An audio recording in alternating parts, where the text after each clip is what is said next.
Mladinski center Legebitra je primarno deloval v fizičnih prostorih na Trubarjevi v Ljubljani, kjer se nahajamo tudi zdaj, do marca 2020, ko, kot vsi vemo, zaradi razglašene epidemije so se javni prostori zapirali. Zato smo pri MC Legebitra s koncem marca 2020 odprli spletni mladinski center oziroma online MC Legebitra na Discordu. Zakaj smo se odločili, da odpremo online mladinski center? Zato, ker smo takoj ob zaprtju začeli dobivati sporočila od naših mladih, kaj bo zdaj z aktivnostmi, kaj bo s prostorom, kako lahko še vedno se družijo z nami.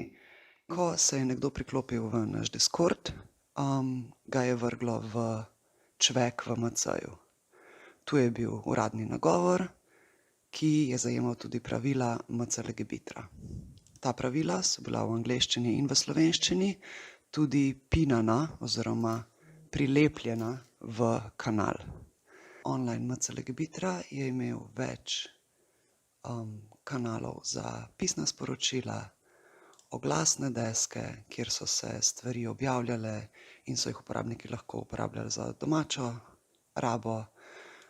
Potem smo imeli več kanalov za dogodke, za online dogodke, ki so se odvijali, in pa potem tudi glasovne kanale. Katere cilje s tem pokrivamo? Vsekakor pokrivamo cilj zagotoviti, da bodo vsem mladim dostopni varni virtualni prostori, ki bodo zagotavljali dostop do informacij in pa priložnost za participacijo.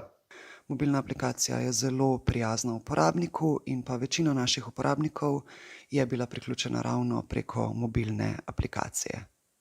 Pa da vam predstavim še nekatere kanale, ki so bili najbolj popularni v času odprtja, torej čvek v MC-ju, svetovalnica, kjer sta bili vključeni tudi sodelavki iz socialno-varstvenega programa Svetovanje in samopomoč. Kaj je bil sploh namen online MC-ja na Discordu?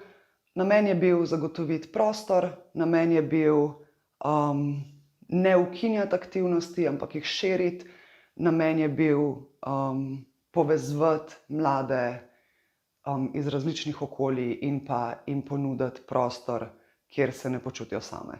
Spletni MC Legebitra je bil odprt skoraj 1 leto. V tem času je zajemal približno čez 90 LGBT mladih in približno četrtina te številke je bila z nami vsakodnevno.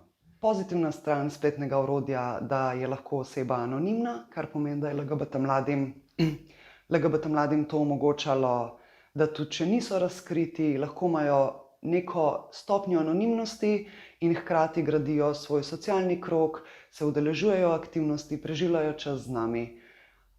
Na drugi strani pa ta ista anonimnost seveda omogoča več sovražnega govora, omogoča nasilnežem, nestrpnežem, da preko anonimnosti delijo sovražno vsebino.